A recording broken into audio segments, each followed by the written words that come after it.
सरकार को करोड़ों रुपए का राजस्व देने पर भी अनुचित नीति लागू की जा रही है। ऐसे में आज विदर्भ के सभी बार, रेस्टोरेंट और वाइन शॉप बंद है। अपनी मांग को लेकर जिलाधिकारी कार्यालय तक मोर्चा निकाला गया, जिसमें बड़ी संख्या में बार, रेस्टोरेंट मालिक शामिल थे। महाराष्ट्र टीवी 24 के लिए ब्यूरो रिपोर्ट, नागपुर। दुकानदार आहेत, बार ओनर्स आहेत, परमिट रूम ओनर्स आहे, आंदोलन करतात का? सरकारने अशी वेळ आणली, रस्त्यावर उतरावं लागलं? मागील 10 वर्षापासून शासनाने आमच्यावरती वॅट टॅक्स लावलेला आहे। पहिले तो 5% होता, त्याच्यानंतर शासनाने त्याला 10% केला। मागील 2 वर्षापासून आम्ही शासनासोबत मिटिंगा करत आहोत, निवेदनं देत आहोत, सरकारी लोकांसोबत ते निवेदन देत आहोत, त्यांच्यासोबत मिटिंगा होत आहे। दरवेळेस आम्हाला फक्त करतो म्हणून अशा प्रकारचे आश्वासनं मिळत आहे। 10 वर्ष झाली वॅट हटला नाही। त्याच्यानंतर सरकारने 15% आमची लायसन फी वाढवली। लायसन फी वाढते तर या महिन्यामध्ये सरकारने महसूल वाढवलेला आहे, म्हणजे एक्साईज ड्युटी वाढवलेली आहे आणि तेही एवढी भरमसाठ झालेली आहे, 65% ती वाढलेली आहे।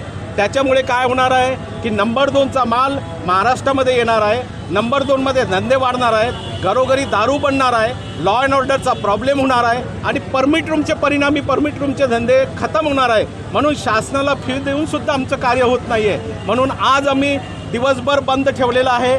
त्याच्यानंतर कलेक्टर ऑफिसला मोर्चा आहे। यामध्ये महाराष्ट्राचे 21,000 परमिट रूम बंद झालेले आहेत आणि वाईन शॉपने म्हणजेच FL2ने सुद्धा या आंदोलनाला आम्हाला समर्थन दिलेलं आहे। 21,000 परमिट रूम मिळून पूर्ण राज्यभरामध्ये रोजगार किती असेल?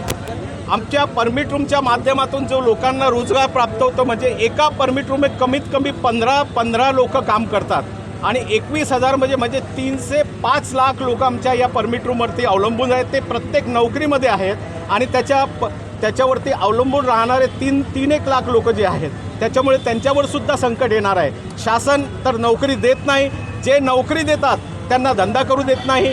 आज परमिट रूममध्ये न शिकलेला माणूससुद्धा नोकरीला लागतो, MBA सुद्धा नोकरीला लागतो। शासनाला हे का कळत नाही? त्याच्यासाठी आज आम्हाला रोडवरती उतरावं लागलेलं आहे, आंदोलनावरती उतरावं लागलेलं आहे। आजच्या आंदोलनाचा किती फटका सरकारला?